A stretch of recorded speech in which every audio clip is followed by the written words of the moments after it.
پروردګار پیدا کړی دی ستا د لاسونو ستا د خپې چې کوم مقصد له خدای پیدا کړي دي دا اندامونه او ته ترې هغه مقصد واخلې نو دا انصاف شو او که دا اندامونه ته هغه ځای کې استعمال کې چې کوم ځای د استعمال دپاره خدای ستا د لاس او خپې نه دي پیدا کړي نو دا هم ظلم شو نبی کریم صلی الله علیه وسلم یو ځل په لاره تېرېده یو غوی او هغه غوی د پاسه یو سړی د غوی د پاسه وروخته ورسور شو پې او بار یې پې د پاسه ور واچو غوی ورته مخ راوګرځو او هغه خپل مالک ته وایي چې انما انی لم اخلق لهذا زه خو دې له نه یم پیدا چې ته په ما د پاسه سورلی کې زه خو دې له نه یم پیدا چې ته د ما د پاسه بارونه وړې انی خلقت للحراست زه خو دې له پیدا یم چې ته په ما باندې پټي کې یوې وکې زه خو دې له پیدا یم فوراً چې رسول الله مبارک دا خبره واورېده نو صحابه خو پریشانه شو چې خوره غوی خبرې کوي غوی ته وګوره خبرو ته ګوره او غوی خپل مالک ته وایي چې زه خو سورلی له نه یم پیدا زه خو دې له نه یم پیدا چې په ما بارونه وړئ زه خو دې له نه یم پیدا چې په ما د پاسه سورلي کې اوهو غوی خبرې کوي بقرة تتکلم غوی خبرې کوي نبی کریم صلی الله علیه وسلم او فرمایل زما په دې ایمان دی او د ابوبکر او د عمر هم په ایمان دی زما هم په ایمان دی او د ابوبکر او د عمر هم په ایمان دی حالانکه دغه وخت کې نه حضرت ابوبکر او نه حضرت عمر فاروق په دې مجلس کې وو څه مطلب په څه باندې ایمان دی په دې خبره د ایمان دی چې رب العالمین دا قدرت او طاقت لرلی شي چې غوی له د خبرو طاقت ورکي الله په دې قادر دی چې غوی له د خبرو ګویایي ورکي او چې څنګه انسان په دې ژبه لګیا دی او خبرې کوي نو رب په دې قادر دی چې غوی له هم په ژبه کې د خبرو طاقت پیدا کولی شي غوی خو لا څه کې غوی خو څه کې د غوی خو بیا هم خوله شته د انسان په شان د غوی خو بیا هم ژبه شته د انسان په شان د غوی خو بیا هم تالو شته د انسان په شان د غوی خو بیا هم غاښونه شته د انسان په شان د غوی خو بیا هم شونډې شته دا سیدونه خو شته دی او غوی چغه مباسي خبرې خو نه کوي خو اوازونه کوي چغه مباسي لیکن د قیامت پر ورځ به خدای پاک زمونږ د لاسونو له او د خپو له او د سترګو له او د غوږونو له هم د خبرو طاقت ورکوي رب العالمین قرآن شریف کې فرمایي الیوم نختم علی افواههم په دغه ورځ به موږ په خوله مهر ولګو خوله به بنده کړو وتکلمنا ایدیهم وتشهد ارجلهم بما كانوا یکسبون او د دې انسان لاس او خپې مراد ترې اندامونه دي د دې انسان اندامونه به لګي او ګوی به ورکوي ای بنده پلانکي دی کتاب په ما دا ګناه نه وه کړې دی به انکار کوي ما خو دا ګناه نه ده کړې دی به بیا انکار کوي الله نه مې ده کړې نه دی ده کړې نه لاس به وایي په ما دی کړې ده پلانکي دی کې دی کړې ده خپه به وایي په ما دی کړې ده پلانکي دی کې دی کړې ده سترګه به وایي په ما دی کړې ده پلانکي دی کې دی کړې ده په پلانکي ورځ دی کړې ده پلانکي قسم ګناه دی کړې ده لګیا به د اندامونه او دی به ګوی شروع کړي نو دا انسان به غصه شي د خپلو اندامونو ته زه خو تاسو بچ کومه زه خو ستاسو دپاره لګیم او دروغ وایم او د قیامت او د قبر د عذاب نه بچ کوم نو چې تاسو په ځان ګوی کوئ او اور هم خوښ دی نو چې څه هم خوښۍ کوئ الله دا طاقت لري دا قدرت لري نو ځکه رسول الله مبارک فرمایي زما په دې ایمان دی چې الله طاقت قدرت شته چې غوی له د خبرو طاقت ورکړي زما په دې ایمان دی چې غوی دلته هم شکایت کوي او د قیامت په ورځ به هم د خدای په دربار کې شکایت کوي او دا د ابوبکر او د عمر ایمان دی نو علما لیکي په دغه موقع عمر او ابوبکر نو لیکن پیغمبر علیه السلام د هغوی په ایمان دونه اعتماد وساته چې د خپل ایمان سره د هغوی ایمانونه ملګري کړل زما وروڼو ظلم نه به ځان ساتو او د خدای نه به هم سوال کوو الله نه به هم سوال کوو چې یا الله موږ د ظلم نه وساته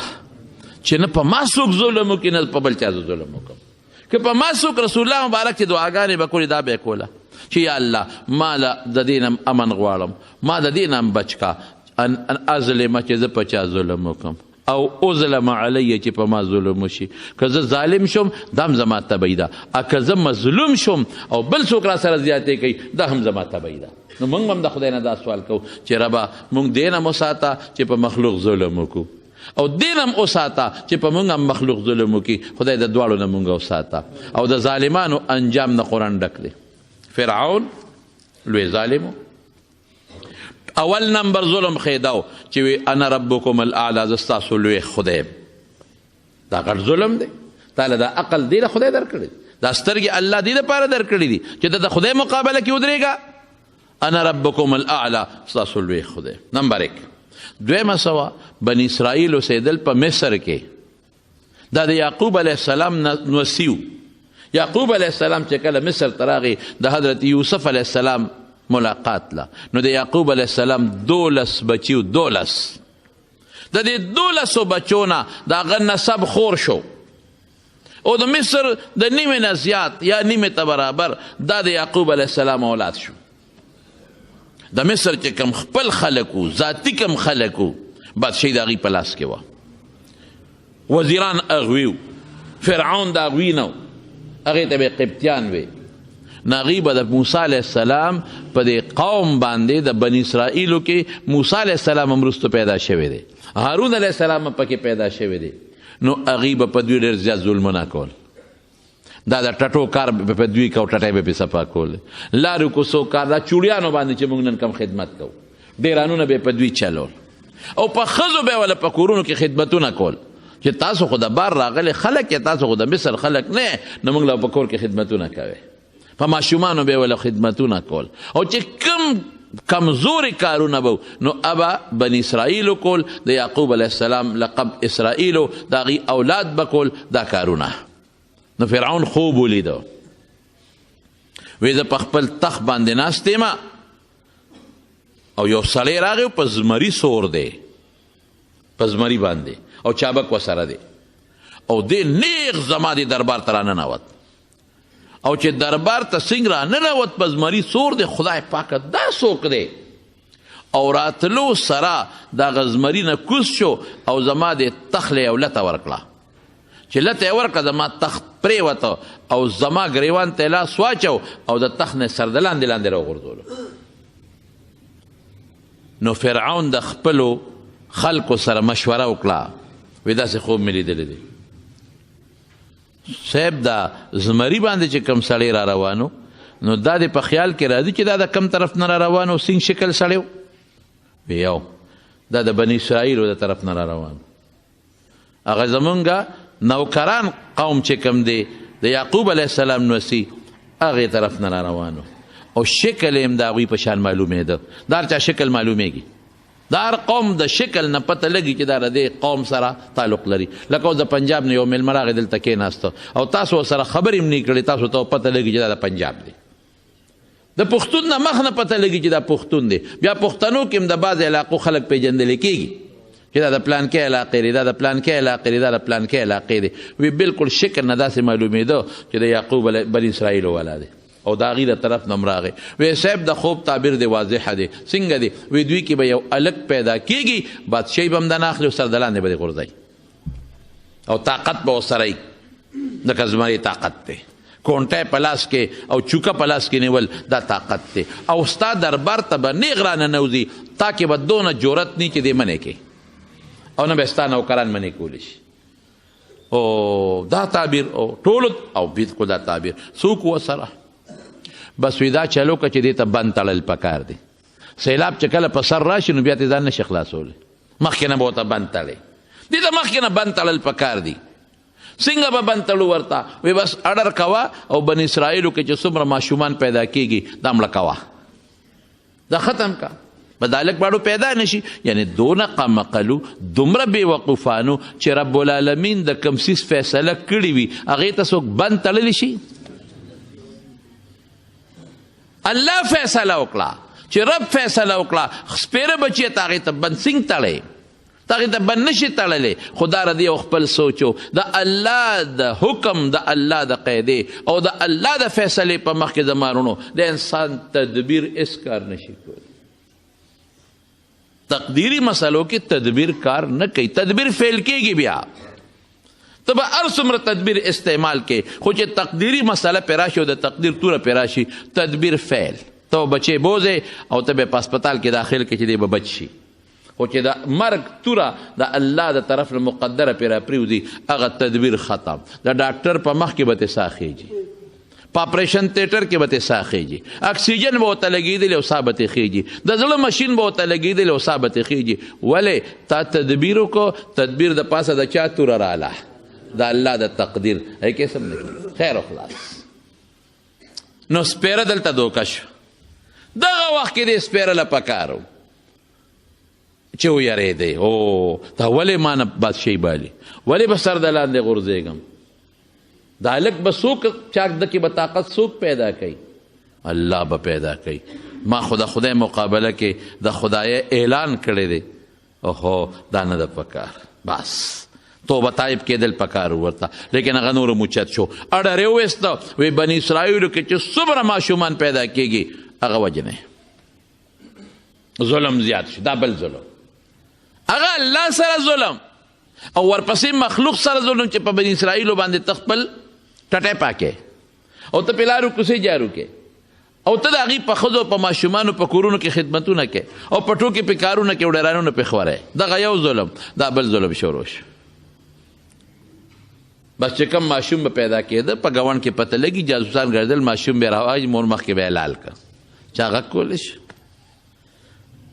لیکن زما رونو نبی کریم صلی الله علیه وسلم فرمایي چې ظالم دې په خپل ظلم باندې سر نه اوچتوي. ظالم دې دا نه و چې زه ظلم کوم او ما ته څوک نشي را رسېدی. الله پاک رسول الله مبارک فرمایي ان الله لیملی الی الظالم، خدای ظالم له مهلت ورکوي، خو چې کله ونیسي نو بیا ترې څوک نشي را خلاصولی. بیا اقا ظالم چغې وباسي، په کټ کې پروتي او یو یو چغې د اسمانه پورې خیجي، خو الله بیا رانیولي، بیا راونیسي.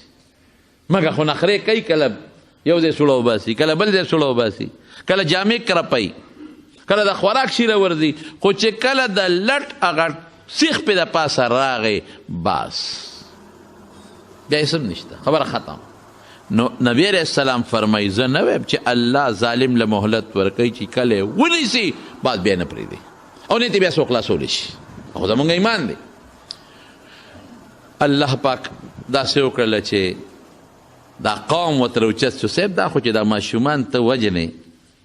نو دا بوډاګان به مړه شي، دا ځوانان به بوډاګان شي، نو بیا به کال 2 4 10 20 کاله په زموږ خدمت څوک کوي؟ نو دلته بیا تیر وته وی یو کال وجنې بل کال مه وجنې. سپیره بچیا که په دا کم کال کې نه وجنې دی کې هغه پیدا شي څه به کې؟